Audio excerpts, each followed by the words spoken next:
Assalamualaikum warahmatullahi wabarakatuh. Ini sahabatku yang berbahagia. Pada kesempatan kali ini ya, saya lagi di rumah BASF.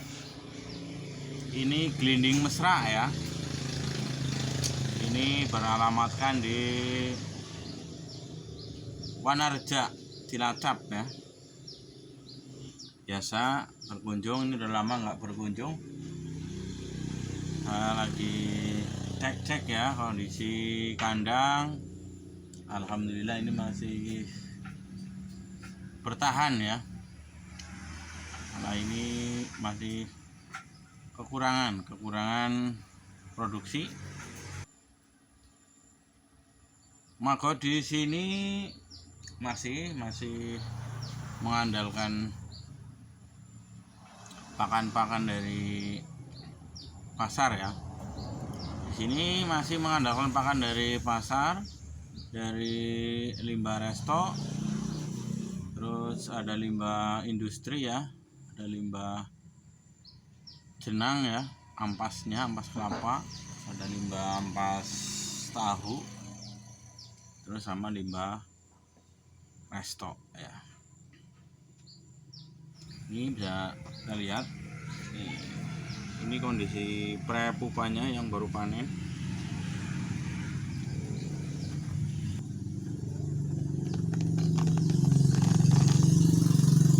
Ini bisa kita cek ya, kita bisa cek kondisi kandangnya, kondisi biokonnya, kondisi magotnya ya, dan juga progres perkembangan budidaya magot kedepannya ya. Ini banyak diantara kawan-kawan yang bertanya kemarin ke saya, ini perkembangan budidaya magot bagaimana, apakah masih menjanjikan, apakah hasilnya masih bagus, apakah sudah pada berhenti ya. Nah ini banyak yang bertanya kepada saya. Alhamdulillah di sini ya, di Cilacap ini sudah dari tahun 2019 ya, akhir ya, 2020 lah, awal lah 2019, sekarang udah 4 tahun ya, udah 4 tahun mengalami masa pandemi dan seterusnya ya, masih bertahan. Kalau di tempat lain itu sudah berkembang ya budidaya magot dengan aplikasi untuk ternak, ayam, ikan dan seterusnya ya. Ada yang dibikin dry magot ya, yang dikeringkan gitu kan. Nah di sini ini masih belum beranjak ya. Di sini masih mengandalkan telur saja, telur sama pupa ya. Yang kita panen di sini telur sama pupa ya, jadi kita masih jual distribusi secara online ya, masih kita jual di marketplace, di web, dan juga para pelanggan yang sudah langganan kita masih melayani. Nah berbicara peluang ya, peluang magot kedepannya ya, sebenarnya peluang magot masih oke, masih bagus, masih menjanjikan ya. Gimana kita bisa menangkap peluang ya.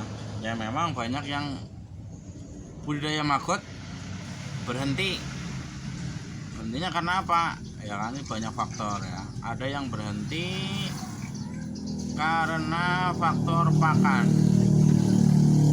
pakannya susah ya. Ada yang berhenti karena faktor lingkungan, ternyata menimbulkan bau ya. Ada yang berhenti karena ada kesibukan lain ya. Ada yang gagal produksi, ada yang gagal distribusi. Sudah panen magot nggak ada yang beli, panen telur belum laku sudah menetas dan seterusnya. Nah ini kan problem-problem setiap pembudidaya ya masing-masing. Dan sih selagi kita bisa mengantisipasi hal-hal yang ada di lapangan ya, misal nggak ada pakan ya kan, pakan sedikit. Kalau pakan sedikit ya kita paling mainnya di telurnya ya, kita nggak bisa produksi maggot yang banyak. Sebab apa?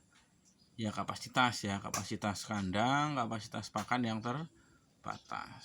Nah kalau jual telur dan bibit tentunya harus lihai ya, harus mengikuti perkembangan, lihai dalam menjualnya ya, dalam pemasaran. Karena Pak telur itu 2 hari lah ya batasannya, 3 hari itu udah menetas, jadi harus cepat-cepat begitu panen. Jadi real time lah ya, yang minimal sampai 2 hari belum ada orderan biasanya menetas ya, ditetaskan kan. Namun kalau orderannya dekat-dekat ya bisa dikirim ya, tapi harus aman packingnya. Ini kendala pakan, ada yang kendala pemasaran ya, misalkan maggot banyak nggak ada yang beli ya, kita harus perbanyak relasi ya, perbanyak jaringan, kita banyak pertemanan, banyak perkenalan, kita dekati para pembudidaya ikan lele, pembudidaya ikan lainnya, dekati pembudidaya ayam KUB, ayam super, chopper dan seterusnya.